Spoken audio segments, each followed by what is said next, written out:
Good afternoon, my non-existent viewers. As I've promised this year, I will be doing more book reviews on this channel alongside movie reviews and like Ninja Turtle episode reviews, and just like broadening my artistic horizons on this channel as much as I can. And this is a graphic novel review I've been excited to make for a few weeks, or more like week and a half now at this point. Like, I got this, Justice League versus Godzilla versus Kong. I bought this at Barnes & Noble like a few months ago, and I was like waiting for the right time to read it. I like to get most of my reading done at airports, like whenever I take airplanes to, travel, visit family, or go on vacation or stuff like that.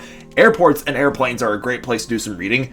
I read this whole thing front to back on my flight back, because I was visiting family in Colorado 2 weekends ago.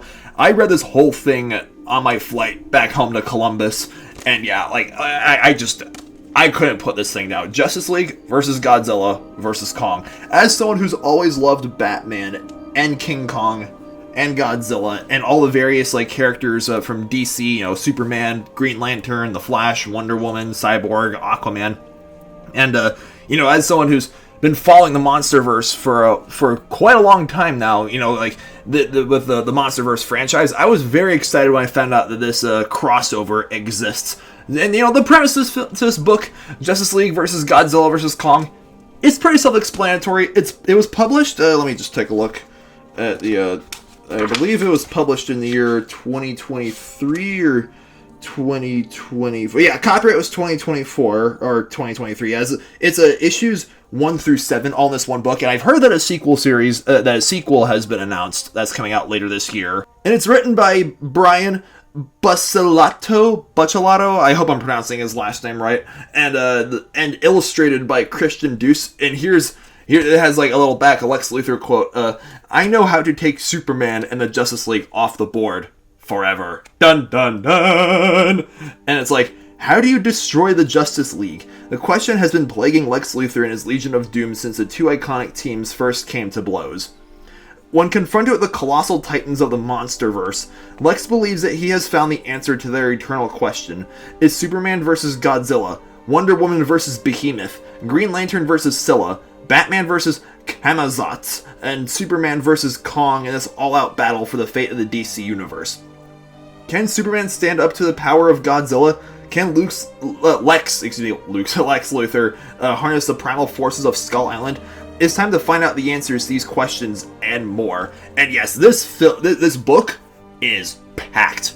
Like I said, there's Superman, there's Batman, there's Wonder Woman, there's Shazam, there's Green Lanterns, there's all the different like DC supervillains. Like we got Toyman, we got Lex Luthor, we got Cheetah, and Black Manta's in here too. And we have not just Godzilla and Kong, but we also have several other titans from the Monsterverse. You guys might have briefly seen monsters like Scylla and Behemoth and Godzilla, King of the Monsters, and the Skullcrawlers from Kong Skull Island make a return here. And there were a lot of, like I said, I couldn't put this graphic novel down, so I'm gonna I'm really bad about dog-earing books. Like, when you do little folds in the paper like this, right? I don't know if you guys can see that very well.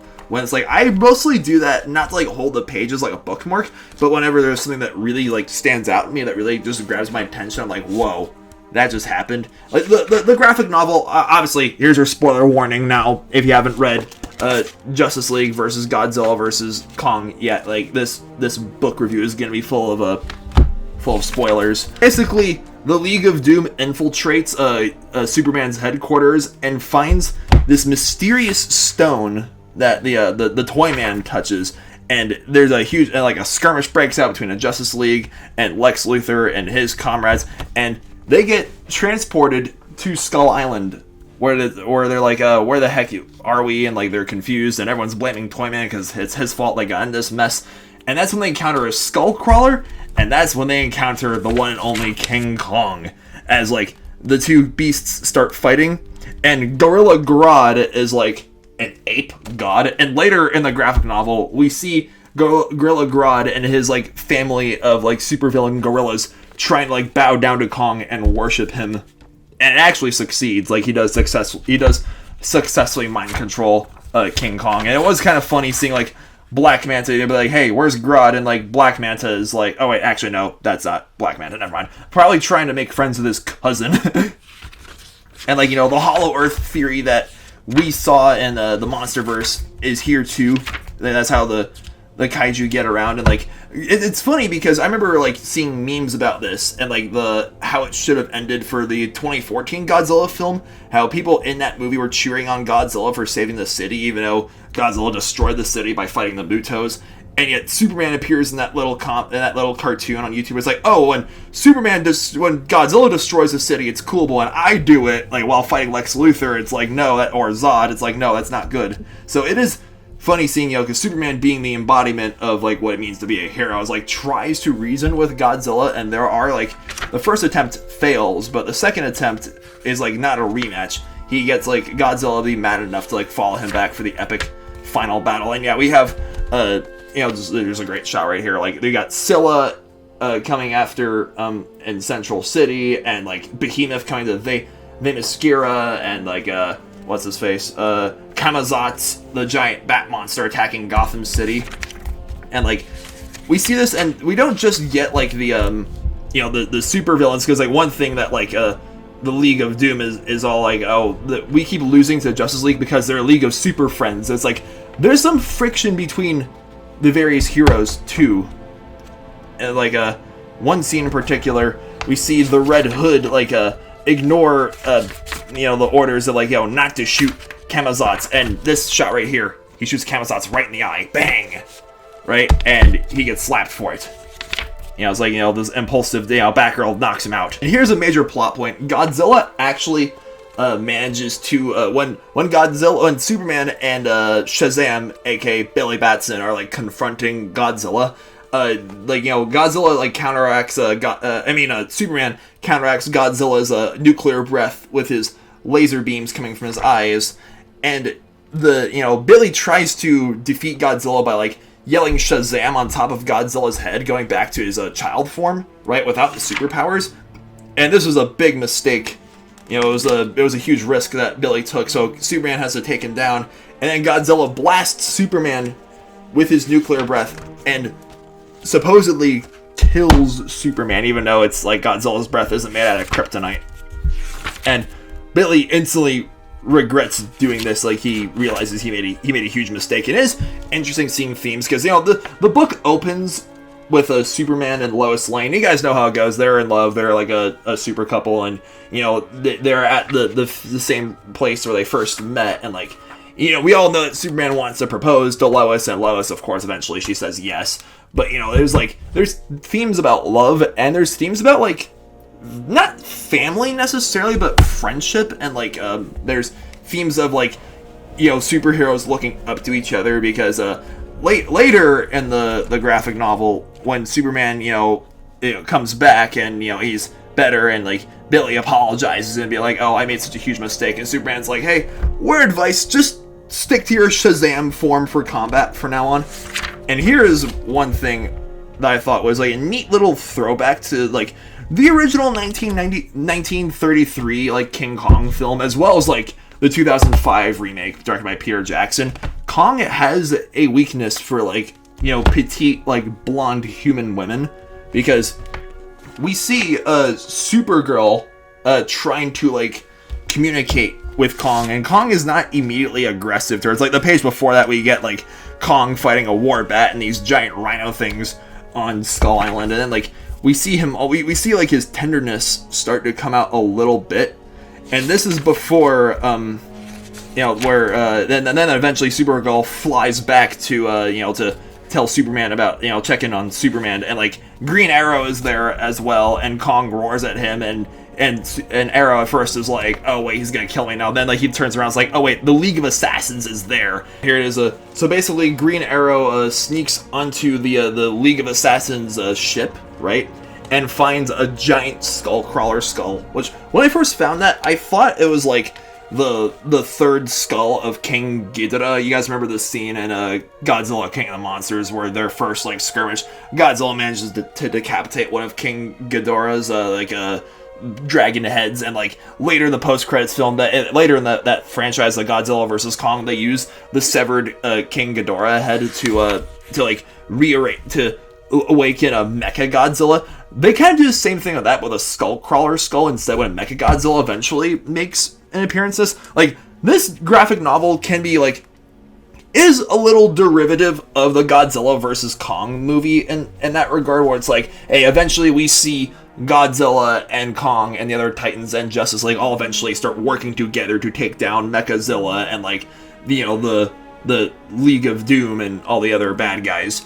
Where it's like, you know, it's not really like a versus story unless the two things that are like having their face off in the title eventually team up against a common threat. Yeah, I mean, it's something we have seen before, but it's not what you do, it's the way that you do it. And like, all throughout this book, we get like so many really just visually striking action scenes. Like, they go to Atlantis, and you know, because Godzilla is down there, and Tiamat, we get this epic shot of Tiamat and Godzilla and the Kraken all on 2 pages. Tiamat is, for those of you who don't know, Tiamat was actually a giant sea monster from ancient Babylonian mythology. She plays a crucial role in that, in like Babylonian mythology's like creation story, right? And Tiamat does get adapted into the Monsterverse. You guys might have seen her briefly in Godzilla X Kong: A New Empire. Yeah, Godzilla basically marks her like in the middle of that film, and she doesn't get that much screen time. So it is really cool seeing how like she gets like a second chance, like, you know, she gets more backstory, not just in these comics, but from what I've been told, she appears a lot more in various like Monsterverse comics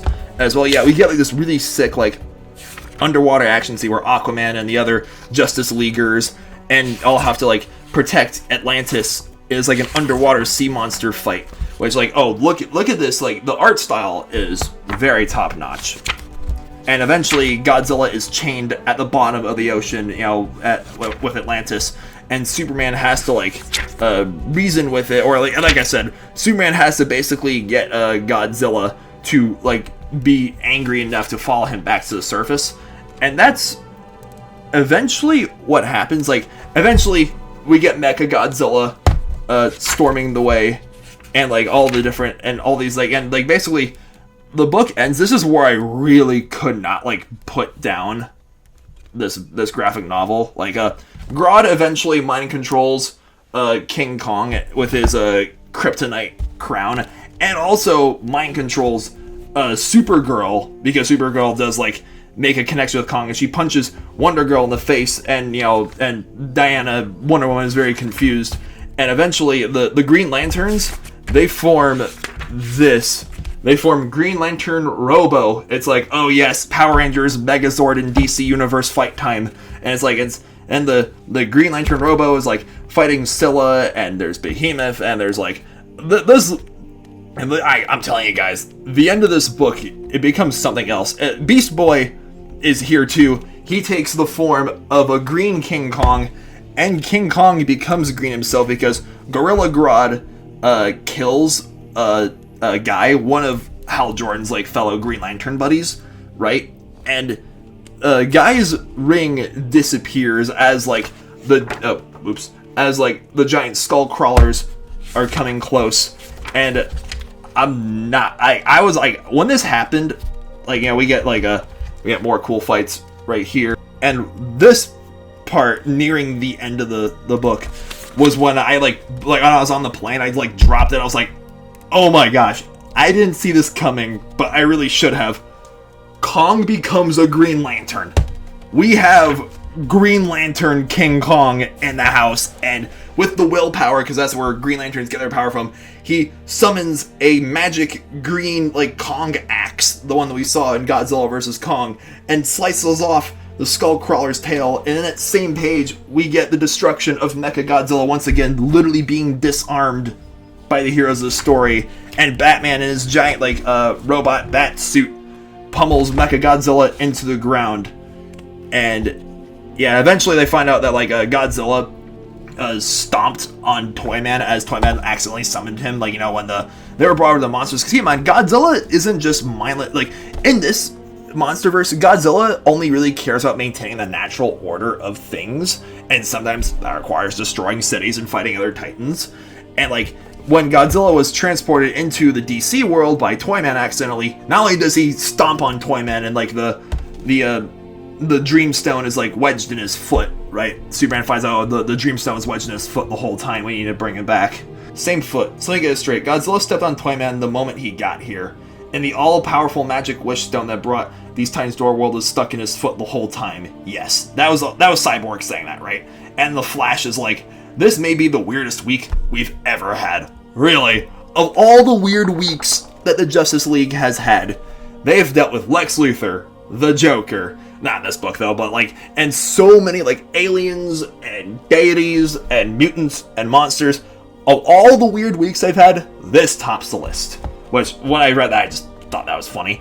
And then, the book, obviously, it ends with like Lois and Superman proposing to Lois, and Lois is like, yes, and they live, and it's all happily ever after. And the novel ends with some really cool like cover galleys of various like artwork. And yeah, like I said, I've heard recently that like this is getting a sequel, so I'll definitely be keep my eyes out for that. And like, yeah, if there's any other like Justice League graphic novels or like Monsterverse graphic novels that you would like me to read and review, because like I said, I would like to start making more book reviews on this channel, let me know in the comments. And yeah, there you guys have it. That's my graphic novel review for Justice League versus Godzilla versus Kong. I'm still pretty new to reviewing books on YouTube, so I really appreciate you guys for sticking with me till the end of this video. And yeah, thank you so much for watching, and have a good night. Stay peacefully.